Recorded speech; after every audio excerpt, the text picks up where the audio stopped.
HDFC bank India का सबसे बड़ा बैंक है और आज हम इसकी फंडामेंटल और टेक्निकल एनालिसिस देखेंगे। तो चलिए शुरुआत करते हैं। देखिए HDFC बैंक की जो मार्केट कैपिटलाइजेशन की हम बात करते हैं 11,55,888 करोड़ की कंपनी है। बहुत बड़ा है ये अमाउंट, ठीक है। करंट प्राइस अभी 751 के आसपास, हाई इसने लगाया 1020 का, ठीक है। ROC भी ठीक ठाक है, ROE भी ठीक ठाक है, फेस वैल्यू 1 है और डिविडेंड भी कंपनी दे रही है, बुक वैल्यू भी इसकी ठीक ठाक है। ये पैसा कहाँ से लाती है? HDFC बैंक के पास पैसा कहाँ से आता है? अगर इस पर नज़र डालें तो HDFC बैंक जो है यहाँ पर रिटेल को लोन प्रोवाइड करती है, क्रेडिट कार्ड्स देती है, ठीक है, और कारपोरेट लैंडिंग से इसके पास पैसा आता है। क्योंकि अगर 2023 की अगर हम बात करें, इसमें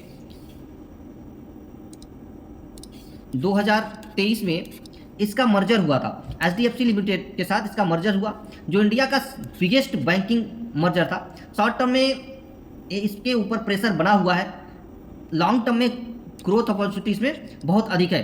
फाइनेंशियल अगर हम देखें तो बैंक का प्रॉफिट लगातार बढ़ रहा है। अगर इसका फाइनेंशियल की बात करेंगे, इसमें नीचे थोड़ा सा चलेंगे, टेक्निकल हम बाद में यहाँ पर देखने वाले हैं।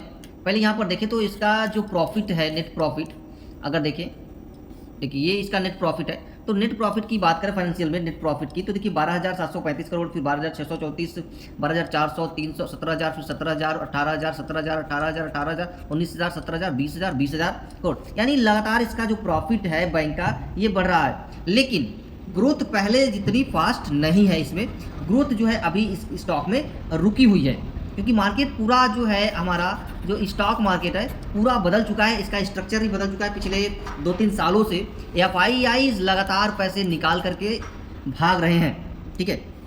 जैसे मैंने आपको बताया ROE जो है 18% था, पहले 18% था, अभी जो है 14% के आसपास है। इसमें भी गिरावट देखने को मिली है और इसकी जो कास्ट कंट्रोल है वो इसमें स्ट्रांग बनी हुई है। कहने का मतलब है कि कंपनी वीक नहीं हुई है, बस ग्रोथ थोड़ी स्लो है। लेकिन सबसे बड़ी स्ट्रेंथ इसकी लो NPA है।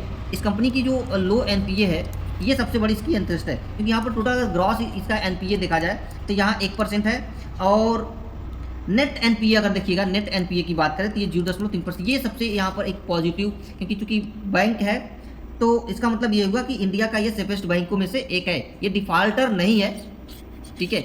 इसका NPA जो है बहुत ही कम है, 9 के बराबर है, इसलिए कि यहाँ पर पॉजिटिवनेस हमको देखने को मिल रही है। और इसका प्रॉफिट भी लगातार देखिए यहाँ पर बढ़ता ही चला गया है, ठीक है। रेवेन्यू अगर देखें तो कंपनी लगातार रेवेन्यू जनरेट कर रही है। 2022 में 47,000, 45,000 करोड़, फिर 47,000, 51,000 करोड़, 75,000, लगातार इसका रेवेन्यू भी यहाँ पर बढ़ता चला गया है। बहुत ही स्ट्रांग इसका फंडामेंटल है। HDFC बैंक का अगर फंडामेंटल के तौर पे एनालिसिस कर रहे हैं तो बहुत ही स्ट्रांग है। आगे आने वाले समय में यहाँ से एक ये बाउंस बैक ले सकता है। शॉर्ट टर्म में थोड़ा इंतजार करना पड़ेगा, लेकिन लॉन्ग टर्म के लिए सोचना नहीं है, अभी खरीदने के लिए अच्छा मौका है हमारे पास। यहाँ पे टेक्निकल एनालिसिस भी करेंगे तो क्या इसका सपोर्ट रेजिस्टेंस रहेगा वो भी हम लोग अभी थोड़ी देर में देखेंगे। पहले हम लोग फंडामेंटल एनालिसिस इसका देख ले, उसके बाद हम लोग इसका पर टेक्निकल एनालिसिस भी करेंगे, ठीक है। चलिए आगे बात करते हैं। अब हम बात करते हैं इसमें रिस्क की, जो स्टॉक को रोक रहे हैं तो क्या है। अगर हम बात करें इस कंपनी बैंक के रिस्क की, तो पहला जो है इसका मर्जर प्रेशर, क्योंकि कंपनी जब बैंक जब मर्जर किया था उस टाइम से ही इसके ऊपर प्रेशर बहुत अधिक आ गया है। फिर है इसमें ग्रोथ इसमें स्लो हो गया, रुक गया, मार्जिन प्रेशर बढ़ा, लीडर कंसर्न बढ़ा, इसी वजह से यहाँ पर स्टॉक जो है बहुत स्लो चल रहा है। क्योंकि लॉन्ग टर्म में देखें तो यहाँ पर पिक्चर अलग ही नज़र आ रहा है। यहाँ पर स्ट्रांग ये बिग ब्रांड है, डिजिटल इसका डिजिटल बैंकिंग ग्रोथ है, यहाँ पर रूरल यहाँ पर एक्सपेंड कर रही है, क्रॉस सेलिंग अपॉर्चुनिटी है इसमें अभी, ठीक है। तो जब मर्जर यहाँ पर इफेक्ट खत्म होगा इसका, जब मर्जर यहाँ पर खत्म होगा तो फिर से एक बार ये ग्रोथ कर जाएगी। तो लंबे समय में थोड़ा हमें यहाँ पर रुकना पड़ेगा। अगर हम शॉर्ट टर्म की बात कर रहे हैं, शॉर्ट टर्म की ट्रेडर है आप, तो यहाँ पर थोड़ा सा पेशेंस रखना पड़ेगा। लेकिन आप इन्वेस्टर हैं तो सोचना नहीं है, आप यहाँ पर धीरे धीरे करके आप एवरेज करके पैसा अपना इसमें ऐड कर सकते हैं, लगा सकते हैं, इन्वेस्ट कर सकते हैं, ठीक है। अगर हम टेक्निकल एनालिसिस की बात करें, थोड़ा सा चार्ट भी इसका रीड करें, तो चार्ट रीड करेंगे तो यहाँ पर पाएंगे, देखिए टेक्निकल एनालिसिस करते हैं। लॉन्ग टर्म ट्रेडर के लिए यहाँ पर क्लियर एकदम अप ट्रेंड है। लॉन्ग टर्म के लिए यहाँ पर देखेंगे तो क्लियर अप ट्रेंड है। देखिए मैं आपको दिखाता हूँ लंबे समय के लिए। अगर हम थोड़े लंबे समय जाएँ तो देखिए यहाँ पर, यहाँ से सीधे चलता रहेगा 100 रुपये, यहाँ पर फिर 200 रुपये, फिर सीधा ये ऊपर की तरफ ही बढ़ता चला गया है स्टॉक, देखिए सीधा ऊपर का, हाँ जब जब गिरावट आई है इसमें, देखिए यहाँ पर थोड़ा बढ़ा है, फिर यहाँ पर गिरावट आई है, लेकिन यहाँ से पुनः ये ऊपर चला गया, फिर हल्की गिरावट, फिर ऊपर चला गया, फिर नीचे गिरावट आई, लेकिन उसके बाद उससे उस लो को तोड़ करके उससे भी ऊपर चले गया। उसके बाद फिर एक गिरावट यहाँ पर हमको अभी देखने को मिल रही है। ठीक है, रिसेंट में शार्प इसको करेक्शन देखेंगे, प्राइस लोअर बैंड के पास यहाँ पर ट्रेड कर रहा है। देखिए तो देखिए प्राइस जो है यहाँ पर लोअर बैंड के पास आ चुका है, लेकिन शॉर्ट टर्म में यहाँ पर करेक्शन अभी भी चल रहा है। आरएसआई की बात करें तो आरएसआई यहाँ पर 37 के आसपास है। ठीक है, 37 के आसपास यहाँ पर नजर आएगा आपको आरएसआई। और अगर ओवरसोल्ड की बात करें तो जब ये 30 तक आएगा तो ओवरसोल्ड हो जाएगा, यानी यहाँ पर एक अच्छा बाउंस बैक हमको देखने को मिलेगा। अपर बैंड से यहाँ पर बार बार इसको क्या मिल रहा है, रिजेक्शन मिला। देखिए यहाँ पर गया तो रिजेक्शन मिला, फिर नीचे, फिर अपर बैंड पर गया, फिर रिजेक्शन इसको मिला, फिर नीचे की तरफ बढ़ा। यानी इसका मतलब है कि सेलिंग प्रेशर जो है अभी भी हावी है। तो अगला इसका जो सपोर्ट बन रहा है वो 740 पर सपोर्ट बन रहा है, 740 और 750 पर इसका सपोर्ट है। और रेजिस्टेंस की बात करें तो 900 पर इसका रेजिस्टेंस यहाँ पर हमको दिख रहा है। ठीक है, 900-920 पे रेजिस्टेंस है।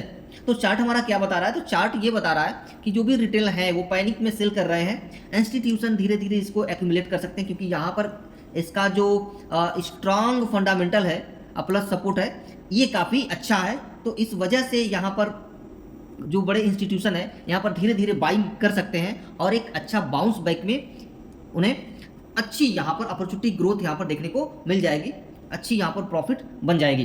तो कुल मिलाकर अगर देखें तो लॉन्ग टर्म में अभी भी ये स्ट्रांग बना हुआ है, लेकिन शॉर्ट टर्म में ये थोड़ा सा बाउंस बैक की चांसेस यहाँ पर ज़्यादा यहाँ पर नज़र आ रहा है, क्योंकि सपोर्ट और जो एक्यूमुलेशन है इंस्टीट्यूशन की वो हमें नज़र आ रहा है। तो मुझे उम्मीद है कि ये चीज़ें आपको समझ में आई होगी कि चार्ट यहाँ पर क्लियर बता रहा है कि आगे आने वाले समय में जिस तरह से ये चला है शुरुआत से देखें तो हाँ, अगर साल भर का चार्ट अगर देखेंगे, एक साल का पिछले एक साल का अगर चार्ट यहाँ पर लगा करके देखेंगे, पिछले एक साल का चार्ट है ये, तो पिछले एक साल का देखिए तो यहाँ पर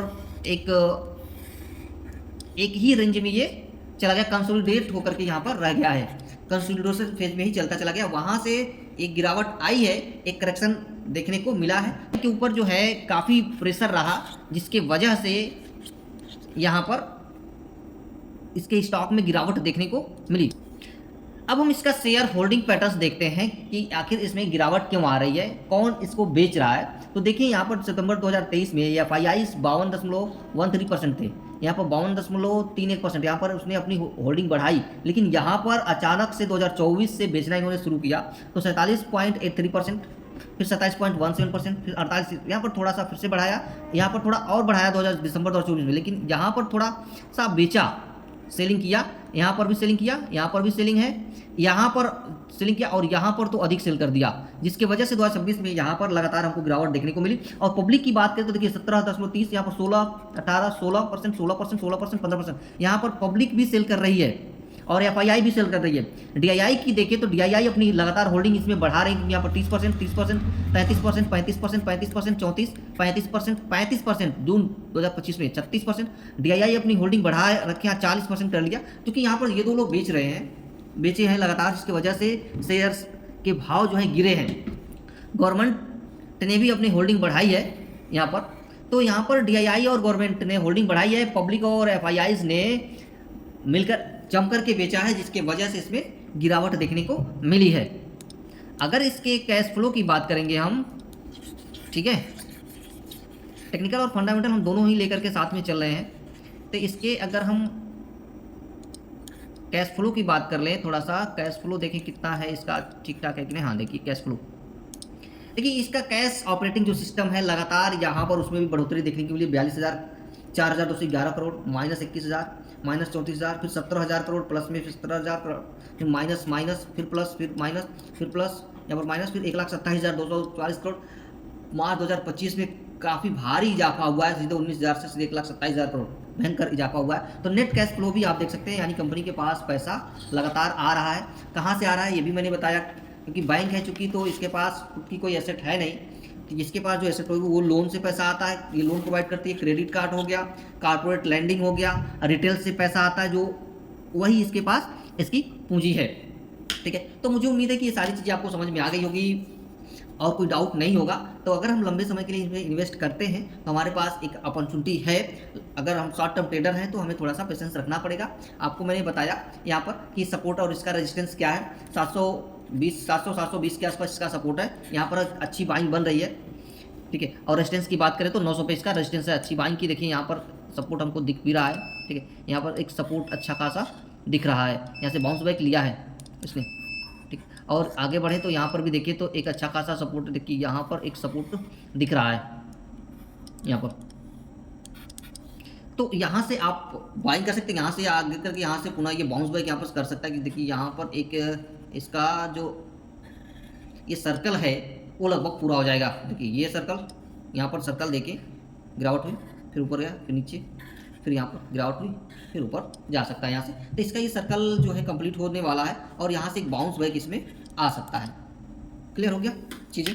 तो वीडियो को लाइक और शेयर सब्सक्राइब करना ना भूलिएगा। ऐसे ही फंडामेंटल एनालिसिस के लिए हम आपके साथ ऐसे वीडियोज़ लेकर के आते रहेंगे ताकि आपके सारे डाउट्स क्लियर होता रहेगा।